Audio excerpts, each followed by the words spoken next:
Penn State has the advantage at quarterback. They're also healthier going into this game against the Buckeyes. Find out all the latest intel as we go behind enemy lines in this Locked On crossover.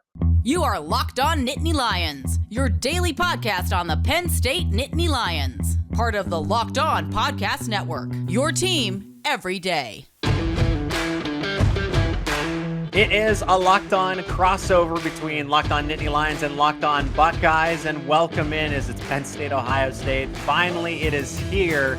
Matchup we've all been waiting for. It's a top 10 matchup since the AP wants to slide Penn State down after a 63-0 victory, but that's besides the point. I'm Zach Seyko, and I am joined by Jay Stevens as we are co-hosting this for the Nittany Lions and the Buckeyes. Jay, it is great to catch up again and talk everything Penn State and Ohio State. Now, our episode today is sponsored by PrizePicks. Go to prizepicks.com/LockedOnCollege and use promo code LockedOnCollege for a first deposit match up to $100. PrizePicks, daily fantasy sports made easy. We got a lot of things to cover here, Jay. Storylines, key matchups. That's the segment I'm most excited for here. And then everyone cares about the predictions and the final score, but we'll save that for last. Storylines, Penn State seems like a trendy underdog in this case. They're 4.5-point favorites, according to Locked On's official sportsbook partner, FanDuel. And the total seems to be around, if you look in different places, about 50 points, 50.5, 51.5. So this is something that's going to be in the neighborhood of, 28, 24, 27, 24. And Vegas thinks that Penn State is going to be on the losing side of it here. But Penn State hasn't beaten Ohio State since 2016. Penn State has had good games, but they don't come out on top against the Buckeyes. So when I look at this game from the bird's eye view, Jay, it's from Penn State's point of view, there's a lot to lose for the Nittany Lions. People are saying this is a career-defining game for James Franklin. Penn State has all the pressure because they haven't beaten the Buckeyes. Like I said, going on 7 years now. So from Ohio State's point of view, I bet they feel pretty good because I don't want to say this deck stack against Penn State. I like Penn State in this matchup. I do. They match up well with Ohio State, but it's the fact of there's more for Penn State to lose than there is for the Buckeyes to lose. This game from Ohio State's point of view is a very interesting one because it's always circled going into every season. Ohio State, Penn State, when is it? Where is it? What time might the kickoff be? And so this is one that Ohio State players and coaches, I'm sure, know this is a big season, I won't say season-defining win or game, but you will learn a lot about yourself in this game. From Ohio State, though, they have some injuries. We'll touch on those as well. They're still trying to figure things out offensively. We'll touch on that a little bit more. This is a game where the Buckeyes can really show what their identity is offensively if they put things together. Now, injuries and probably needing to play a few more backups than normal, that goes into Ohio State possibly finding out what is their identity. Penn State, though, is one of those schools. I talk to numerous people every week about Ohio State looking ahead to Penn State. People are nervous. Not going to lie to you. I'm nervous as well. But this game is a great game for the Buckeyes to really show what their identity is as a team and kind of cement it and say, this is what we are offensively and defensively. And at our best, can they beat Penn State? I think they can. I don't know if it's going to happen. We'll touch on my thoughts about that later in the show.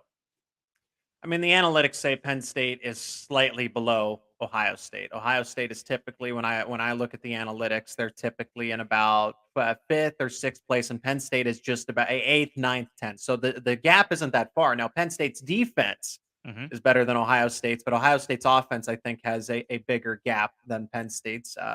Penn State just hasn't found any traction as far as the explosive plays go. Now, they protect the football very well, and Allar's a big part of that. But Ohio State coming into this one, I want to give credit where credit's due. They've been battle tested. And now Penn State has played Iowa and they've played West Virginia. Those are the two toughest teams that they played, even though the Nittany Lions handled them very well. We're seeing that West Virginia is better than advertised. And Iowa could finish 11-1. That's all I'm going to say. Okay. They're punters in the Heisman conversation, right? But it's still UMass and Delaware. And then there's Illinois. Like, Penn State hasn't had that Notre Dame game as a real battle test. And I was surprised. I did not think the Buckeyes would beat Notre Dame. I really didn't. And the way they did it, too, in a close defensive struggle. So we might get more of that here, whereas Penn State and Ohio State lit up the scoreboard last season. I could easily now I won't say my predictions, but 50 points almost seems like a lot in this case. Yeah, I think with this game, you're looking at both teams barely eclipsing, to me, getting over the 20-point mark. And that's going to be on the Mhm. high end for both points because both defenses are not just two of the best in the Big Ten. I know Penn State's is up there. And I think Ohio State's defense is doing a lot of things defensively that are making them one of the better units in the entire country. There are others that are better, but Ohio State's defense is really, to me, I was not sure what to expect from this group going into the season. I think at this point in the season, there are things that they can work on. But if you're giving up, 14 points to Notre Dame? If you're giving up 7 points on the road in really bad conditions at Purdue, Purdue's a bad team. But if you're only giving up 7 points there, that is saying something about you. Only giving up 17 to Maryland. So there were some things that they're doing on the road. 14 points at Notre Dame, 3 at Indiana, 7 at Purdue. Those are all road games. That's odd to me because I thought Ohio State's defense would be giving up 17, 20, 24 points in some of these abnormal contests. They're not doing that right now. Yeah, they figured it out defensively from a year ago anyway. At least that's when I look at it from far away. I want to know about Kyle McCord and this. Jay, this is just it's just kind of ironic, right?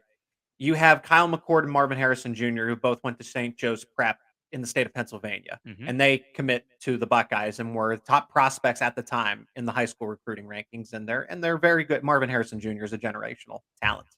Kyle McCord, the jury's still out on how good can he be? How good is he going to be? And then for Penn State to go into Ohio and get the commitments of Drew Allar and Caden Saunders. Now, I know Caden Saunders isn't a starter. I get that. But once upon a time, he was a very highly touted wide receiver, one of the best in the entire state of Ohio. Drew Allar, according to 24/7, was the number one quarterback, and he comes from Ohio. So I just think it's funny that Ohio State goes into Pennsylvania, gets top 2 quarterback wide receiver duo, and then Penn State does it in a different class with Drew Allar and Caden Saunders. But what's the jury on Kyle McCord? He's obviously getting better. He's getting more comfortable in the offense from what I've read, but I think Penn State finally has an advantage in terms of quarterback talent for the first time in a while. You're saying making those statements, Zach, and people that are watching this show that are Buckeye fans that might get pissed off at you saying, oh, Drew Allar's better than Kyle McCord? Allar's better than Kyle McCord. Okay, who's going to be a number 1 overall pick when all said and done? Drew Allar has not. Drew Allar is the better talent than Kyle McCord. I am not sorry to say that. No, I'm not disagreeing with you either. I'm just saying there are going to be people that are like, who is this guy? Where is he? Send him away. And I'm not going to say, no, Zach's really good. Keep him around with Locked On Nittany Lions. No, Kyle McCord's one of those guys, and someone else said it, and it made the statement about Kyle McCord, and I think it's true. Ohio State is seeing a true initiation to a new starting quarterback. You had a quarterback competition in the offseason, which trickled into the regular season. Ryan Day made a statement before Game 3 that Kyle McCord is QB1, but what have we seen? We've seen him make some big boy throws, seen him move the offense, seen him do some good things. But even last week on the road at Purdue, we're seeing a quarterback who in game number 6 as a full-time starter this year, he is still having issues making some decisions. And sometimes those decisions could be on 3rd down. Oh, man, bad throw. You're punting the ball. Sometimes those could be on 1st and 10. Then all of a sudden you could be at 2nd and 12 or 2nd and 6 or 2nd and 9 based off some decisions that your quarterback is making. So I do think in this game, some of those decisions that we're seeing from Kyle McCord, they're going to be exposed on a bigger scale because of who you're playing, what's at stake for this game. I think Kyle McCord's a good quarterback. He is a work in progress, but I'm glad Kyle McCord's a quarterback at Ohio State. Ryan Day actually mentioned the Drew Allar recruitment during his press conference on Tuesday. And part of the reason that things didn't go for Drew Allar to come to Ohio State was because of Quinn Ewers. And I'm like, oh, Quinn Ewers is coming back up into the conversation. Now, I don't remember what year he came out, so just forgive me on that. But it's really, I like that Ryan Day acknowledged that, like, hey, like, we already had a guy. Things changed when there was a reclassification, and so things kind of got shuffled and changed there. But I get it, man. Allar's a good quarterback. He's playing really good ball this year. And I'm excited to see this quarterback duo. Now, I understand like they're not on the field at the same time, but you get Allar on one side. He goes out the field. McCord comes back on. I do think this battle is one that we're going to be talking about as host for a long time. Allar's recruitment. I don't want to dwell on it a lot here because we do have more important topics to talk about as far as this goes. But Ohio State basically shunned Drew Allar in state. He was a low 3-star. He was a work in progress. Yeah. He was definitely a project prospect. Mm-hmm. And then he blossomed after Ohio State had its priorities. You had Quinn Ewers. There's no shame in that, but don't say, well, it came down to Quinn Ewers and Drew Allar. Drew Allar wasn't in the consideration for the Buckeyes when they were doing their quarterback recruiting. Whereas Mike Yurcich was all along. Found Drew Allar when he was down at Texas and then came up to Penn State and still actively recruited him. And then James Franklin's like, yeah, we're going to trust your judgment here. So Penn State was definitely out in front of that. Ohio State, yeah, you lose Quinn Ewers to the transfer portal, but Ryan Day definitely sugarcoated how that recruitment went. They basically they offered Drew Allar so late in the cycle. They didn't even offer him. So I'm just going to leave it at that. We got key matchups. We got names to know in this game, in addition to Drew Allar and Kyle McCord. We got some great sponsors that are a part of this episode, and one of them today is PrizePicks. PrizePicks is the #1 daily fantasy sports platform in America. They are the easiest and most exciting way to play daily fantasy sports, and it's just you against the numbers. That's all it is. Instead of battling thousands of other players, the pros, the sharks, you just pick more than or less than the stats, the numbers on a 2 to 6 player slate with projections and watch the winnings roll in. It's really simple. All you got to do is make your picks, submit your entry, and you can do this in less than 60 seconds. Quick withdrawals, easy gameplay, an enormous selection of players and stat types are what makes PrizePicks the #1 daily fantasy sports app. And this is an amazing feature. With the PrizePicks reboot policy, your entries stay in play even if one of your players gets injured. From NFL games and college football top 25 matchups, if you have a player that exits in the first half and does not return in the second half, that player is rebooted. PrizePicks is the only daily fantasy sports platform with injury insurance. All you got to do now is go to prizepicks.com/lockedoncollege and use promo code LockedOnCollege for a first deposit match up to $100. PrizePicks.com/lockedoncollege with promo code LockedOnCollege for a first deposit match up to $100. PrizePicks, daily fantasy sports made easy. And the Locked On Podcast Network amps up college football coverage with Locked On College Football Kickoff live every Friday starting at 11 a.m. Eastern time across all the Locked On College YouTube channels. And then you can listen to it back wherever you get your podcast. Jay, have you been a guest on that show yet? Yes, sir. And that show imagine so, yeah. It's an ideal place for college football fans like you and I to get our weekly fix before a fun weekend, a Saturday full of college football. Everything. You get the storylines like here.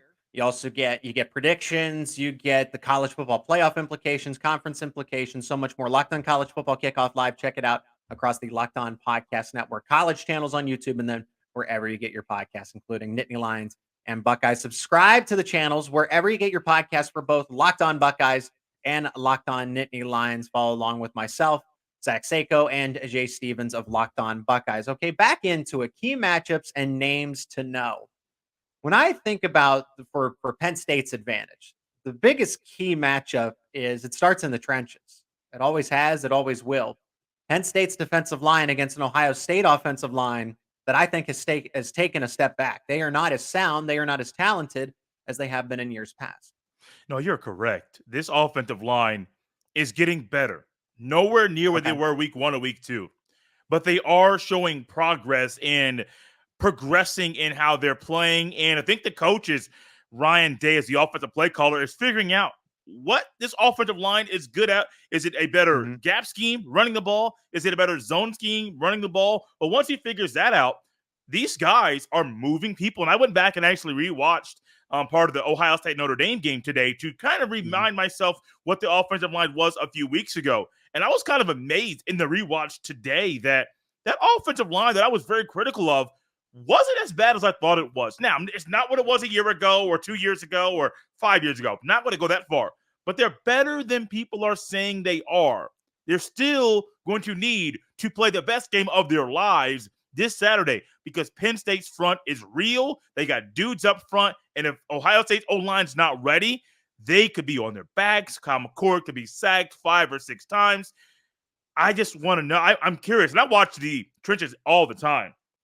But the Buckeyes O-line, they definitely got to bring their A game because if not, it could be a long night for them.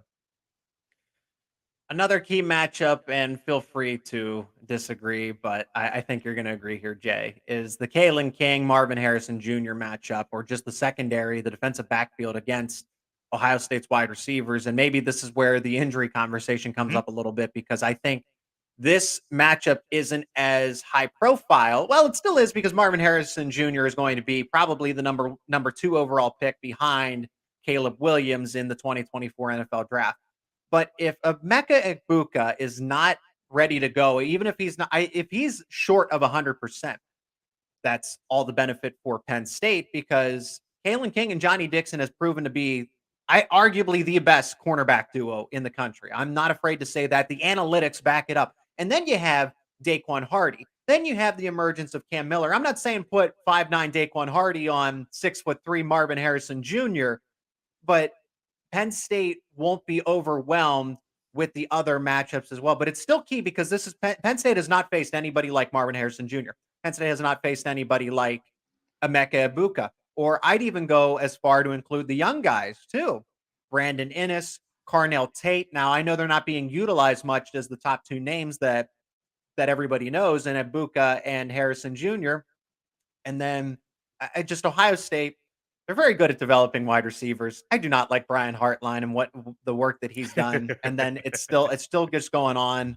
I hate admitting it. This one stings a little bit, especially because Marvin Harrison Jr. played at St. Joe's Prep in Pennsylvania. That should have been an easier one for Penn State to land. Besides the point. And then Julian Fleming too.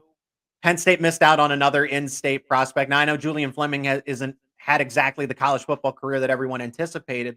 That is a stable of wide receivers like any other program, and probably I'd say Washington's the only other comparable one in this sense. So credit where credit's due.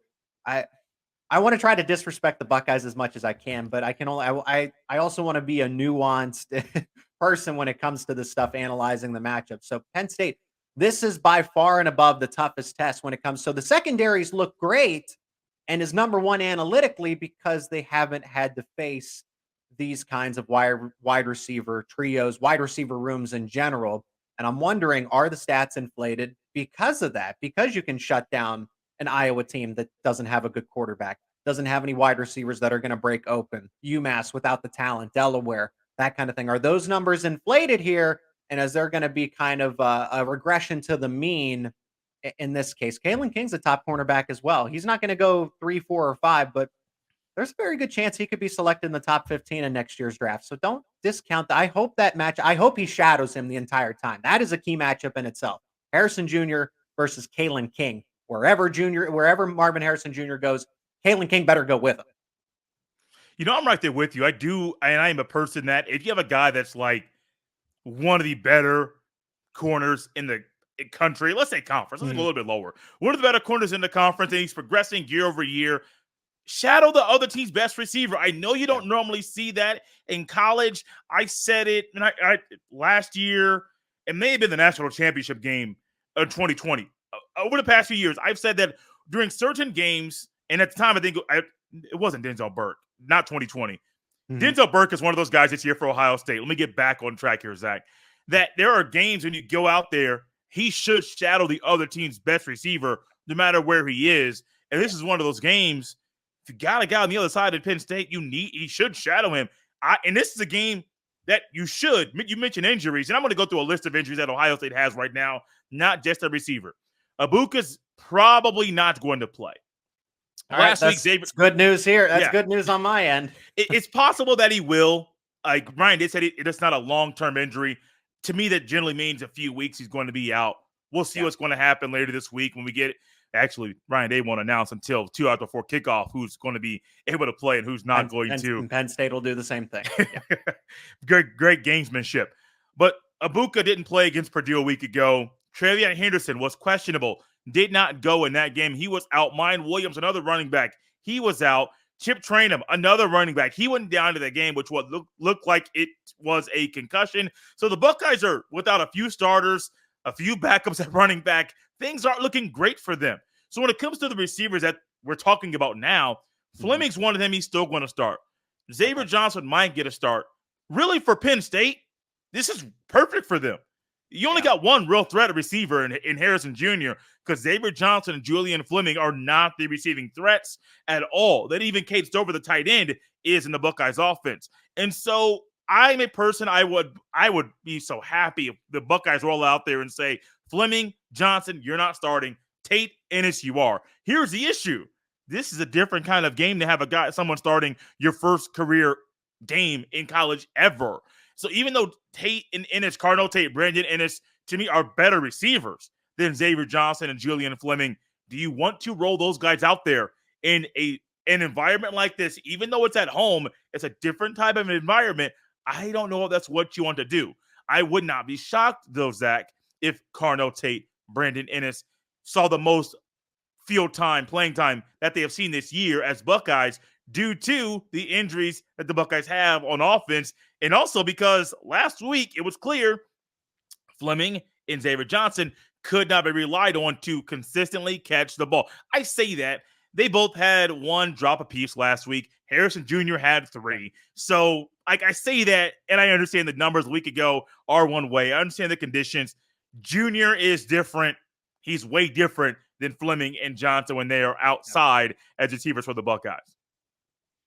Those are the two biggest matchups that I have. Of course, you can talk about Kyle McCord against Penn State's secondary. Penn State, I think, has the guys like Curtis Jacobs or a Kobe King to match up well with Cade Stover. That's a 50-50 matchup. Yeah. Stover is a very good tight end. Should be, whenever he's drafted, is going to be probably a second or third round pick. I don't think I'm far off by saying that. But those are the two biggest key matchups. Jay, looking at this battle, did we neglect to add anybody else or head-to-head battles from the X's and O's that you think are worth mentioning? I do. I mentioned the injuries at the running back position for Ohio State. Okay. Henderson, RB1, not sure if he's playing or not. Chip Trainum, my guess is he's not going to play, even if it's for precautionary reasons. Concussions are nothing to play with. Mayan Williams has been dinged up all year. Not sure if he's going to play. The fourth guy in the running back room in the depth chart, Dallin Hayden, to me is a guy that needs to play a lot in this game, but I don't know how much you play him in a matchup like this. So I am watching the rushing in the running game for Ohio State versus the rush defense of Penn State, because that right there alone could decide the game. If the Buckeyes can't run, it could be lights out for them and having a chance to win this game. If they could run a little bit better than they have previously, they can win the game. It's amazing to me, Zach, that Ohio State is undefeated right now with how bad their run game has been so far this year. So to me, I am definitely watching Ohio State's run game versus the Penn State's run defense.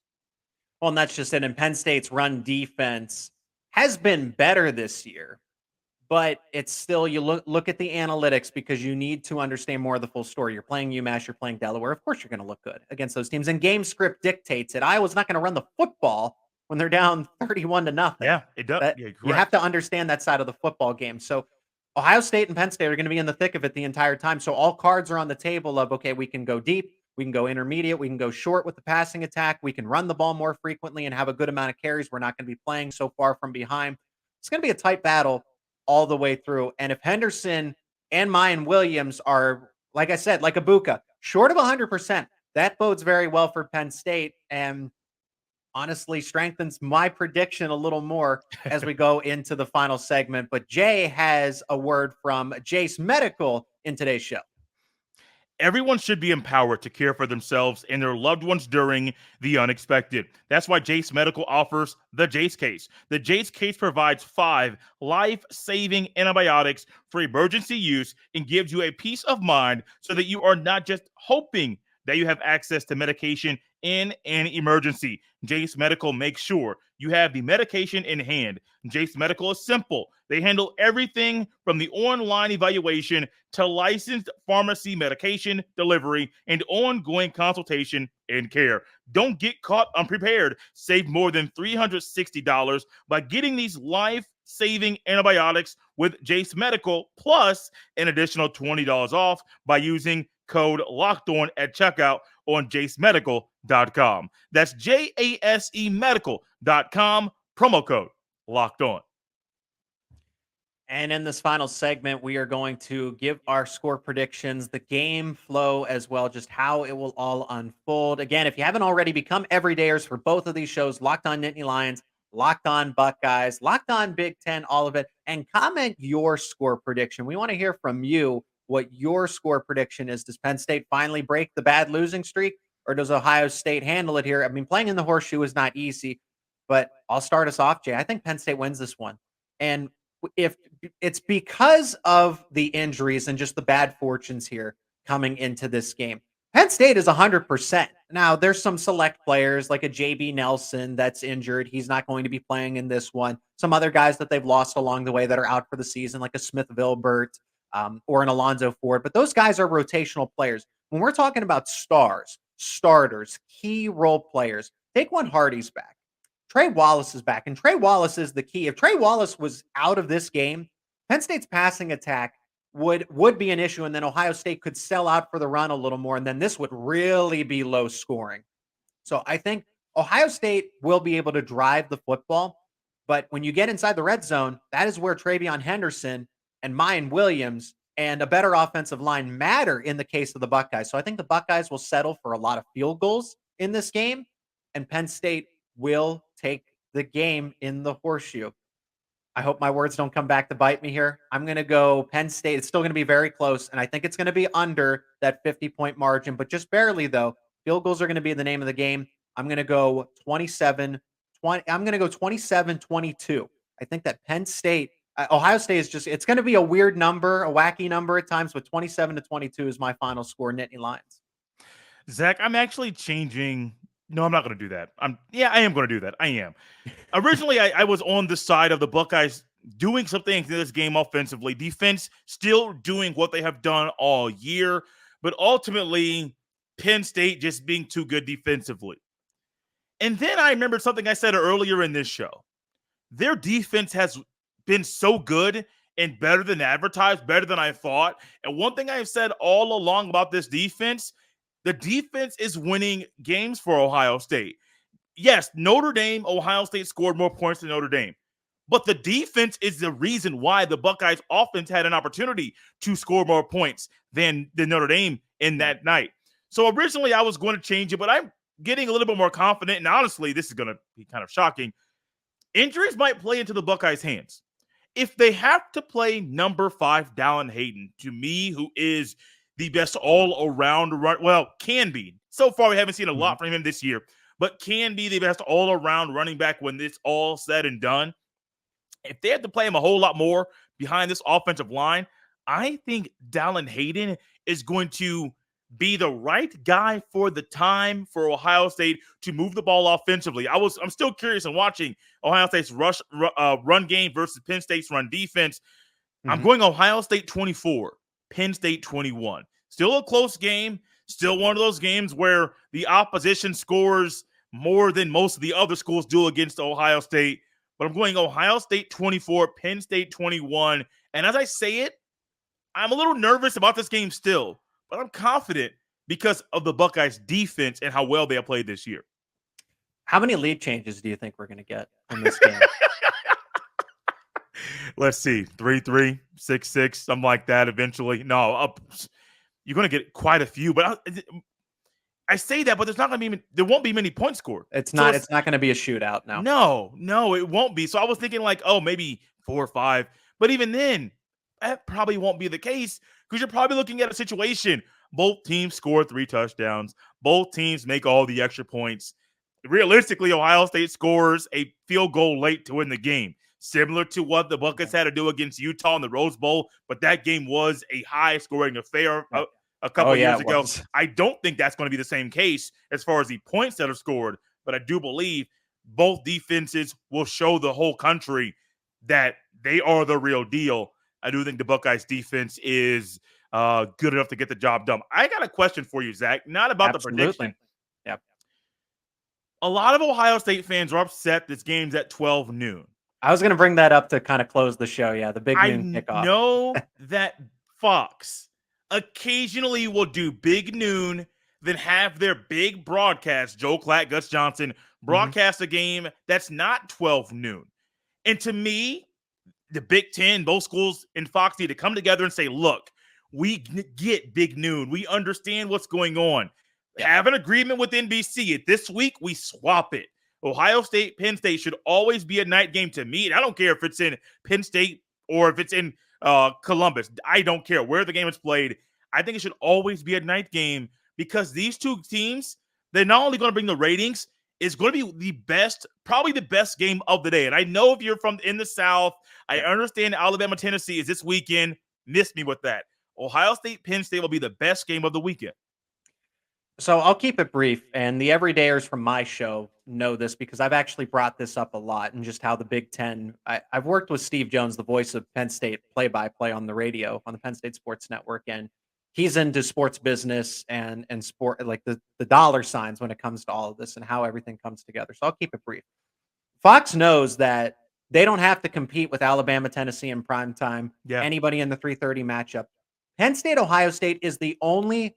For across the board, they're the only top 25 teams playing at noon. So why try to compete for eyeballs with Alabama and Tennessee when you have no competition in the noon window? And that's the same thing for Penn State, Michigan. Ohio State's probably going to have some more games like that in the near future. It's also a fantasy draft. Fox, CBS, NBC get together and they basically draft the games. So Fox they just in the rotation. I don't think this was the first game that they selected Ohio State, Michigan. There you go. Another big noon kickoff, right? Yeah. And they put it in that they have decided and they know there are no other top 25 games. Nobody's going to be watching any other games except Penn State, Ohio State. And that's just the fact of the matter. So from a profile standpoint or a cinematic standpoint, Fox fails. I hate it. It sucks. It's the worst. But from dollar signs and a business strategy, I hate to say it, but Fox knows what they're doing. Yeah. I understand. I'll make this quick too. I understand the marketing and why they do it. Yep. I just don't agree with it. And that's kind of where I've been with this ever since they have promoted Big Noon, their pregame show, and then go right into their big game of the day. I understand it works for them, makes them a lot of money. I just don't like it. Yeah. We don't have to like it, though, because it makes at the end of the day, the Fox Corporation gets a few more dollars in their pocket. Like I said, it's strategic. It's not to spite the primetime games, but when you don't have to, instead of splitting the numbers, why not go all in with the new? I agree with it from a business standpoint. Correct. I don't agree from it for a storyline and for the memories and everything else. But yeah, football teams agree with it, though. The football teams prefer noon games as opposed to primetime games. Just FYI for anybody. Yeah. Let's conclude it here, Jay. This was a great Locked On crossover. I encourage everyone to subscribe to both shows, both channels on YouTube, wherever you get your podcast. Jay, I hope my prediction comes true. I know you hope your prediction comes true, but this one will be a lot closer than the way the one turned out last year.